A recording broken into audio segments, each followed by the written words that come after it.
Almost 3 decades later, and a grisly murder still weighs heavily on one local community. Good evening and thanks for watching tonight. I'm Todd Blackington. At about 10 o'clock on Tuesday morning, convicted murderer Richard Leavitt is scheduled to be executed via lethal injection by the state of Idaho. Leavitt was tried and convicted of the cruel and violent stabbing death of Danette Elge in Blackfoot. Our Phil Campbell tells us how the memories of that trial remain strong nearly 30 years after her death.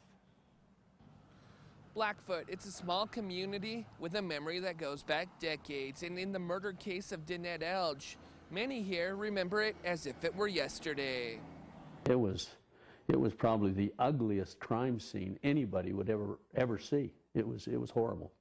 Throughout his career, former prosecutor Tom Moss had his hand in the jury trials of 4 Idahoans who received the death penalty. Those cases included criminals Joseph Duncan and Paul Ezra Rhodes. Moss says what Richard Leavitt did to Danette Elge is an image that will never escape him. She put up a valiant fight, and she eventually got stabbed in the head, and then multiple stabs in her chest. I think there were 4 stabs in her chest, any one of which would have been enough to kill her. Lieutenant Scott Gay watched over Leavitt in the old Bingham County Jail, which now serves as a storage room. Although Gay didn't work the case, he did see the crime scene. A lot of things you forget, but that's not one of them.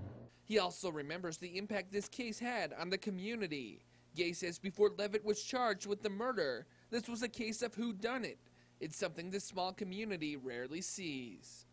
You know, a lot of fear, you know, I mean, a single woman living alone, you know, is murdered in her own home.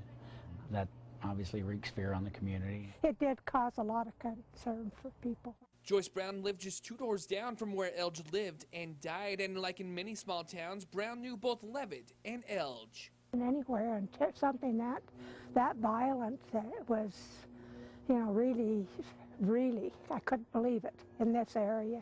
Brown says that this type of violence, a type that consumed the community in the mid-'80s, is once again the center of discussion.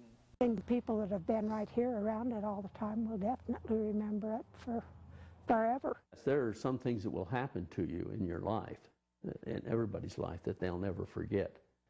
And this was one that I will never forget it. Even though many in Blackfoot will never forget about Elge's murder, they hope that Leavitt's execution will provide more closure for those affected by its consequences. Reporting in Bingham County, Phil Campbell, KPVI News 6. The execution scheduled for Tuesday will be heading to Boise on Monday night for its coverage, so we'll bring you reports Monday night and Tuesday morning.